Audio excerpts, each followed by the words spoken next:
In a pitch-black room, the only faint light emanated from the screens of 5 mobile phones lying scattered on a table. They looked like 5 uncanny, demonic eyes, or 5 little doors leading straight down into a living hell. When the police burst in and swept the room with high-powered flashlights, the beams revealed the content scrolling on those screens. It wasn't movies, nor was it ordinary messaging. These were secret video recordings, the kind that would shake the faith of a deeply religious nation like Thailand to its very roots. What the police saw on those phone screens was absolutely not the passionate intimacy of lovers or married couples. All of it, stark and cold, was a record of transactions of flesh and money, meticulously documented inside luxury hotels or high-end apartments. The main characters in these clips: on one side, men draped in the saffron robes that are supposed to symbolize purity and detachment. On the other, just a woman with a calculating smile, the keeper of this horrifying secret. That woman's name was Willawan Emsawat, but in both the nightlife scene and the monastic circles, she was known by the short name Golf. 35 years old, with sharp features that weren't overly striking. Few would suspect that in just 3 short years, this temptress had caused the fall of at least 15 of Thailand's most revered high-ranking monks. In her hands, there were no knives, no guns. Golf's only weapons were manipulative psychological tactics and a few cold, hidden cameras pointed directly at the darkest corners of the human heart. When devout Buddhists knelt in sincere prayer at the feet of Buddha statues, dedicating their life savings, their sweat and tears to the temple in hopes of making merit, they could never have imagined the brutal truth behind the scenes. That sacred donation money was silently flowing through the abbots' accounts, then pouring in torrents into the bank card of a strange woman. And then, the final destination of those funds was a bottomless black hole named online gambling, a closed loop of sin, operated by lust and insatiable greed. Golf, or Willawan, was born in 1990 in a completely ordinary family in Thailand. The first half of her life had nothing to do with the words high society. With no powerful family background and no outstanding education, she had to struggle through various jobs from a young age, yet her pockets were always empty. However, this girl possessed a burning ambition for money, like a seed of evil sown early in her heart, just waiting for the day to sprout. She had the keen intuition of a wild beast when it came to sniffing out the scent of money and grasping the weaknesses of men. The most dangerous thing was that Golf had discovered a massive open-pit gold mine that almost no one dared to touch: the temples. In Thailand, high monks are not only revered as living saints, but also hold the power to manage enormous sums of money. Data suggests that total deposits in temples across Thailand amount to over 4,100 billion baht, and the manager of this money is usually just the abbot, with no strict oversight mechanism. For Golf, who was desperate to change her life, this was nothing less than an unlocked treasure chest. But how could an ordinary woman approach high monks who lived year-round inside temples, surrounded by fences of strict precepts and the reverence of devotees? Golf understood clearly that if she charged in directly like a common escort, she would surely fail miserably. She chose a more cunning path, creating a perfect character for herself. A high society Golf version was born on social media. She transformed herself into a wealthy, leisurely tycoon, and especially a woman with a devotion to Buddhism that bordered on infatuation. On her personal page, today she would post a photo standing before an ancient temple, hands clasped in reverence, eyes glistening as if about to cry from emotion. Tomorrow, she would share a passage of scripture she claimed to have hand-copied, accompanied by thanks to a master for cleansing her soul. To make the role authentic, Golf was willing to max out credit cards to rent Hermes bags, rent supercars, and check in at 5-star restaurants just to take a few virtual life photos. Every photo was a subliminal message sent to her prey.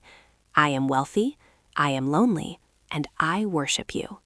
When the stage was perfectly set, Golf began her hunt. She searched online for keywords like high monk or abbot of major temples, then proactively sent messages to get acquainted. At that moment, the high society lady label was a universal passport. She messaged, "Venerable Master, lately I have been having nightmares, but reading your teachings, my heart suddenly feels at peace. May I ask for your guidance on a few matters?"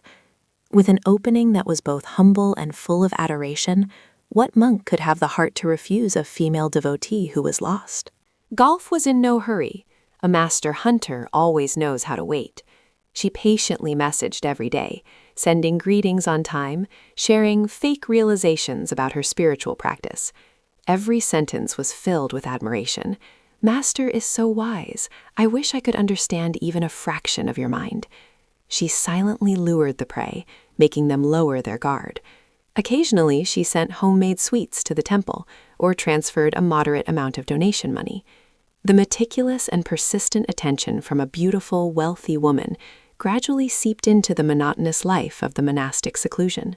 After a few months, or even a whole year of nurturing the relationship online, Golf knew the time was ripe. She began to shift to the meeting phase. The reason given was always very legitimate. "Venerable Master, I have business passing by the temple. Could you grant me the honor of having a cup of tea so I can hear your sermon in person?" Initially, the monks were wary and usually brought a novice along. But Golf always appeared with a demure, discreet demeanor, her mouth speaking only of moral principles. Trust was built up just like that, and the defensive walls of the monks gradually crumbled. When the meeting place shifted from a public tea shop to private rooms and discreet cafes, Golf began to peel off the first mask. She no longer spoke only of Buddhism. She started confiding about her personal life with a fragile tone. "My family keeps forcing me to marry, but my heart only turns towards the Buddha. I am suffering so much." In an instant, she dragged the relationship from master-disciple down to intimate friends of the opposite sex. She cleverly dropped hints that she was single and lonely, provoking the protective instinct and the suppressed earthly vibrations within them.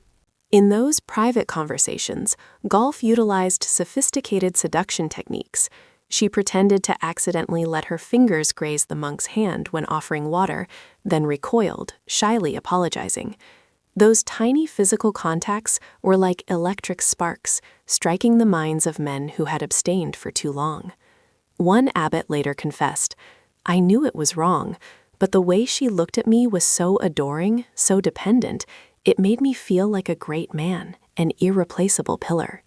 Lust began to awaken. To completely take down the prey, Golf unleashed a killer move regarding material wealth. With an abbot in Buriram province, she drove a luxury Toyota Alphard to the temple gate, handed over the keys, and said, "Venerable Master, this car is spacious. Please accept it as an offering so you may travel to spread the Dharma with less hardship." The gift was too large, hitting right at the heart of vanity. Once he accepted the car, the monk implicitly admitted that the relationship had crossed normal boundaries. From spiritual offering to material offering, and the price to be paid was their very souls. Golf's network expanded day by day. In her phone, she saved the contacts of over 15 high monks, categorized clearly like managing a VIP client list. Golf became a master of time management, rotating between targets. For those hungry for fame, she gave luxury watches. For those lacking affection, she played the soulmate. She held the leverage on every single one. There were Hermes bags she gifted, which were later legitimized by the monks in the temple books as expenses for lantern offerings or renovations. Temple money began to flow backward to nurture the illicit affair. The final trap was always located in the most discreet place, Golf's apartment. Once intimate enough, she invited the monks to her private home. "It is quiet there. We can discuss the Dharma more deeply." Stepping into Golf's apartment was stepping into a tiger's den. Here, she was the master of the game. Hidden cameras in obscure corners began to roll. Acts of breaking precepts, gestures of affection, moments of intimacy, all were recorded sharply. One second, it was passionate lovemaking. The next second, those images became a knife held to the monks' throats. Golf began the process of fleecing her prey. Initially, it was small amounts. "Master, lately my business is a bit stuck. Could you lend me 50,000 baht to turn over?" If the other party hesitated, a photo of the two of them hugging would be sent via text. "If it is inconvenient for you, perhaps I must ask the temple management committee for help." For these monks, reputation was more important than life itself. Decades of ascetic practice could not be lost in an hour. They had to grit their teeth and withdraw public funds to give to her, to buy silence. But Gulf's greed was a bottomless bag because she was heavily addicted to online gambling. The money swindled from the monks was all thrown into online baccarat tables. If she won, she spent lavishly. If she lost, she frantically demanded money to win it back. From tens of thousands, the numbers skyrocketed to hundreds of thousands, even millions of baht. At Wat Chusit, a 67-year-old abbot had to transfer a total of 13 million baht, over 10 billion Vietnam, to her in just a few months. He knew he was committing embezzlement, but the fear of exposure was greater than the fear of the law. Gulf's cruelty escalated day by day. At times, she blatantly lied that she was pregnant or even had a secret child with a monk to demand lifelong support. Men of religion, accustomed to scriptures, were now spun around like tops in the matrix of deception created by a shrewd temptress. The more they struggled, the tighter the net became. They became living ATMs for Gulf, living in constant terror, their hearts tightening in fear every time the phone vibrated with new demands from their secret lover. Among the victims, the biggest fish was Phra Vajiraporn, also known as Phra the Tep, the abbot of a prestigious royal temple in Bangkok. He held a very high title and was a respected master. But ironically, he was the one who ignited the collapse of this dark empire. Gulf had spent a whole year approaching him, making generous offerings, playing the role of a pure devotee indifferent to fame to gain his trust. When the defensive ice of this high monk melted, that was when the tragedy began. Gulf had lured Frateb into a secret romantic relationship, but when her gambling addiction reached its peak, she decided to play an all-in hand. Early one morning, Frateb received a thunderbolt of a message. "I have given birth to your son." Attached was a photo of a baby, actually just a photo downloaded from the internet. Gulf coldly stated her price, 7,680,000 baht, to cover child support and hush money. This colossal figure was like a sledgehammer blow to the abbot's head. Prathep fell into utter despair. He knew he could not come up with that amount without being detected for massive embezzlement. Moreover, he realized Gulf's true nature. She would never stop. Today it was child support. Tomorrow it would be tuition, housing.